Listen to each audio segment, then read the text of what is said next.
এই সিজনে সবাই কম বেশি আচার তৈরি করে থাকে। চলেন আজকে আমরাও আচার তৈরি করব। তো হ্যালো এভরিওয়ান, কেমন আছেন সবাই? আশা করছি সবাই ভালো আছেন।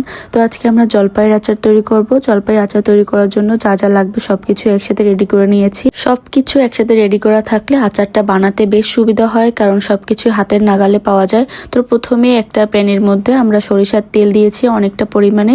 সরিষার তেল দিয়ে পাঁচফোড়ন আর শুকনো মরিচের ফোড়ন দিয়ে তারপর হচ্ছে ম্যাশ করা সিদ্ধ জলপাইটা আমরা ঢেলে দিয়েছি। তো সেটা কিছুক্ষণ কষিয়ে এর মধ্যে গুড় ঢেলে দিয়েছি। আমরা আজকে আচারটা চিনি দিয়ে না, আজকে আমরা গুড় দিয়েই বানাবো। গুড় দিয়ে দেওয়ার পর বেশ অনেকটা সময় ধরে কষাতে হবে। কষাতে কষাতে এরকম একটা কালার চলে আসবে। যেহেতু গুড় দেওয়া তাই এখানে কালারটা বেশ ডিপ হয়েছে। এই আচারের মধ্যে রসুনও দিব, তাই আলাদা একটা কড়াইতে তেল গরম করে কিছুটা রসুনের কোয়া দিয়েছি। এটা এখন ভালো করে হালকা একটু ভেজে নিব যাতে রসুনের গ্রানটা চলে আসে। তারপর হচ্ছে আচারের সেই পাত্রের মধ্যে রসুন আর তেলটা সহ ঢেলে দিয়েছি।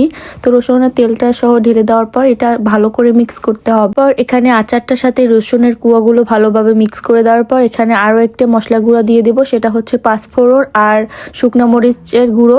তো এটা দেওয়ার পর আচারের স্বাদও যেমন চেঞ্জ হয়ে যায়, ঘ্রাণটাও খুব সুন্দর আসে। আমাদের আচার বানানো অলমোস্ট শেষ। এখানে এখন এটা ভালো করে মিশিয়ে নিতে হবে সবকিছুর সাথে। তো এখানে আমরা আচারটাকে বেশি দিন সংরক্ষণ করে রাখার জন্য ভিনেগার দিয়ে দেবো। ভিনেগার কিন্তু মাস্ট দিতেই হবে।